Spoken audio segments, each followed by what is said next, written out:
Visitors have the right to peacefully demonstrate. We recognize that demonstrations are often driven by strong emotions, beliefs, and certainly a desire to be heard. Our role is to help ensure everyone can express themselves without anyone getting hurt. The Minnesota Department of Public Safety's role through the Minnesota State Patrol is to ensure safety, protect constitutional rights, keep roads accessible, and above all, to prevent harm. Our top priority is public safety. Our focus is keeping demonstrators, community members, drivers, and law enforcement safe, especially during moments of heightened tension or uncertainty. Demonstrations must remain safe and lawful, particularly around roadways. We will join with our partners to support safety while respecting the right to protest. With that in mind, I'd like to share a few safe and lawful ways to demonstrate. Minnesotans can safely and legally express their views in many ways, including getting together peacefully with others in public spaces, marching or walking, not on roadways, making your voice heard through chants, speeches, and displaying signs, being present in public areas where pedestrians are allowed, gathering in designated or permitted areas, and these actions will allow people to express themselves while protecting the safety of everyone involved. Unsafe or illegal actions could result in fines or arrests. Certain behaviors create serious hazards that threaten public safety, disrupt emergency services, or put people at risk.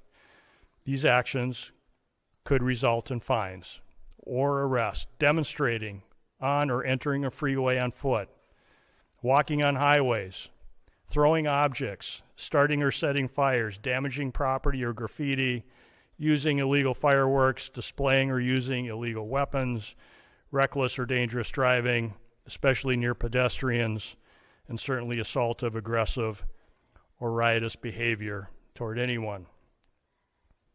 We all want definitive answers to what happened today. Our Bureau of Criminal Apprehension is working in conjunction with the FBI to investigate this morning's shooting. As you know, we don't comment on active investigations, but also keep in mind that this is an investigation is also in its infancy. So any speculation about what had happened would be just that. And we will not engage in speculation. With that, I will turn it back over to the governor. Thank you. Thanks, Commissioner. We'd be glad to take any questions. Yeah, and I can let General Schaefer talk about this. It so happens it's a training weekend. We've got about 7,500 troops in training at our sites, training sites across the state. What it is, and in the National Guard, you give a warning order, which is a heads up of something could be coming. That just allows people to think about what they would need, what it would mean to mobilize, what it would mean to put them in. And I could let the General talk a little bit about this.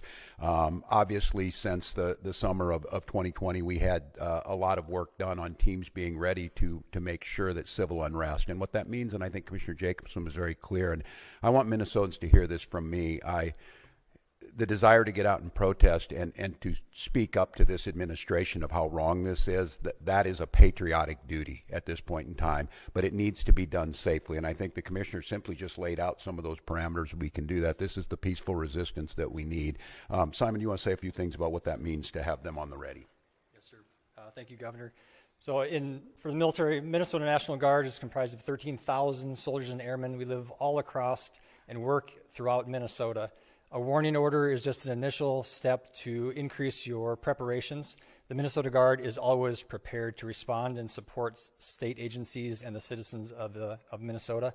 So what that means for us today is just some additional checks on equipment that is ready at all times, and maybe some additional phone calls to service members who might be activated, but no activations. We are embedded with our state agencies here at the Operations Center to just continue parallel planning in the event that we are needed to support. Thanks, Joe. And I would make note, Mary, and to Minnesotans on this about the National Guard, they're there to protect you and protect your constitutional rights.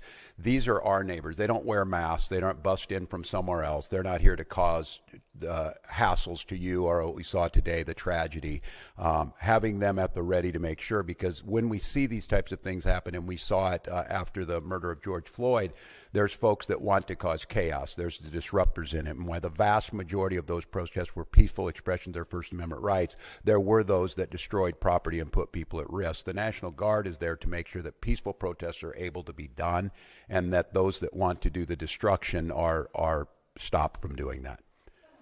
Yes. Yeah.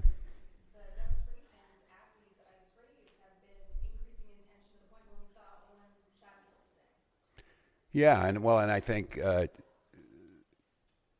apparently by a federal agent, not by Minnesotans who were there to express their First Amendment rights.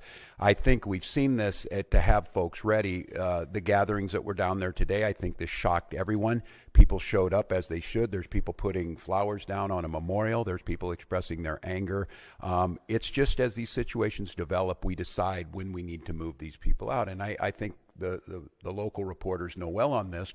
Both unfortunately and for us, the upside of this is that we're very good and we've had practice at this. And I just want to, again, implore Minnesotans, I am not telling you not to express your anger or your frustrations or the outrage that we have. Look, this was totally predictable, as I said it yesterday, and it was totally avoidable. And I just want to remind you, too, that local law enforcement, we get no coordination. They don't tell us they're coming. They don't say why they're sending the largest deployment in American history to Minneapolis. They're not making us any safer.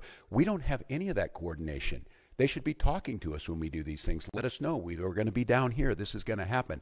We don't have that. So when you see local law enforcement or state patrol, or if it would take the National Guard, we're there responding to the chaos they've created too, but our role is to make sure that we're protecting Minnesotans so that something like this doesn't happen. I have not. The question was, have I spoken to the individual's family? No, we do not have a definitive ID on this individual. And I look, I'm going to note to all of you, I think it's really important, and the professionals do this, and they train me to do this. This is an open investigation. You need to be very careful about it. I know that many of you, myself included, have seen a very difficult video to watch, one where there's a family member watched their family member be shot and killed in front of them. It's beyond me that apparently from the federal government, from the Homeland Security Director herself, has already determined who this person was, what their motive was, and they hadn't even been taken out of the vehicle. We're not living in a normal world. And so, no, I have not. And I want to be very careful because I know how painful this is. I know how painful it is right now. I'm saying person and all that. This is a human being. This very well is an individual's child, a parent, and we don't know that yet. So no, I have not, but once we do, we will. So yes. Please.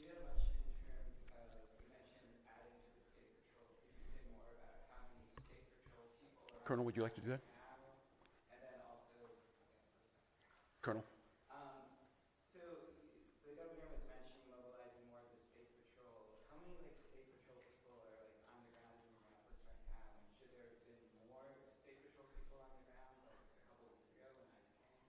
So the question was, how many state patrol troopers have been deployed to the city of Minneapolis? Right now, we don't talk typical numbers because that is considered security information. We do have a specialized team that does deal with crowd control, and so they have been deployed. But again, they are from all over the state of Minnesota, so they will come in tiers to the state. No, it was in response to this event. One more. Sorry, just to clarify the intention of deploying the National Guard, is there any chance that the National Guard could be deployed against federal agents to protect Minnesotans? I'm sorry. What was it? Has the National Guard ever been deployed against federal agents to protect Minnesotans, given the context of what happened earlier today? Well, I said this yesterday. We've never been at war with our federal government. I think in this case that the National Guard is their main mission. They have a dual mission. There's the federal mission when they're under Title 10 orders, and then they're under Title 32 orders. And this warning order, there's nothing officially been done yet.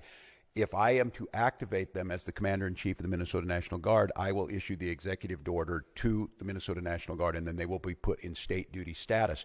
And as you've seen over the last few years, that could be flood prevention, that could be after a wind-blowing storm up in the north, up in Bemidji, or it could be COVID or George Floyd response.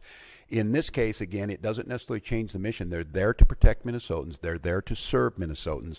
I think the thing that is so challenging in the moment we're in is we don't see a desire to work with us on public safety. We hear a demonization of our state. We see people coming in who don't know our community, and we see this massive display for the TVs that we're trying to understand how is this coordinated. And some of you watch the videos on there, total chaos. And look, I have very limited work in this is the training in the National Guard, but I've had a lot of training now to watch how our professionals operate. After this person was shot, federal agents milling around, touching the vehicle at a crime scene and things. I don't know what to tell you, and I don't quite know how to respond to the question other than my primary responsibility as governor is the protection of the people of Minnesota. And you can be assured, whether it's the State Patrol or whether it's the National Guard, their deployment is there to protect Minnesotans from whatever it is. If it's an act of nature, if it's a global pandemic, or in this case, if it is a rogue federal agent. I don't know at this time, and I want to be very careful.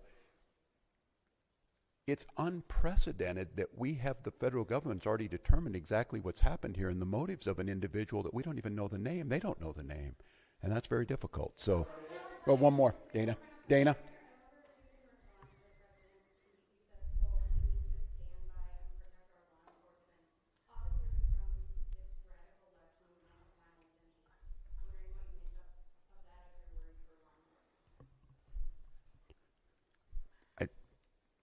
Look, and I understand the uniqueness of this moment in this week, following this week, seeing what's happening in the backdrop of a show hearing in D.C. My job is to govern, and my job is to see what the facts are. This happened a couple of hours ago, and we're already pitting American against American. All of you saw a video in your eyes. We have a chaotic situation caused by the largest deployment in American history of federal agents into a community with no communication to locals. We had a chaotic situation where an individual is in their car, shot and killed. And so, look, I want to be very cautious here because Donald Trump will make this about me. He will make this about politics. This is about public safety, and this is about normalcy. To Americans who are watching this, if you're in Portland or you're in LA or you're in Chicago or you're wherever they're coming next, stand with us. Stand with us against this. This was so preventable, so unnecessary, and I don't know. I hope. Maybe we're at the McCarthy moment. Do you have no decency? Do you have no decency? We have someone dead in their car for no reason whatsoever. And I don't want to be right about this, but I said if they do this, they're going to create a chaotic situation where someone innocent's going to get killed. And they did it. And now we hear more political rhetoric. Enough is enough. And so to Minnesotans, don't take the bait. Do not take the bait. Do not allow them to deploy federal troops into here. Do not allow them to invoke the Insurrection Act. Do not allow them to declare martial law. Do not allow them to lie about the security and the decency of this state. And let's let this investigation play itself out. Let's make sure we protect our neighbors. I encourage you to use your First Amendment rights and all of your constitutional rights, but do so in a peaceful manner. We'll gather back with you as soon as we gather more information that needs to be put out. But again, stay safe, Minnesotans, and we'll be back with you.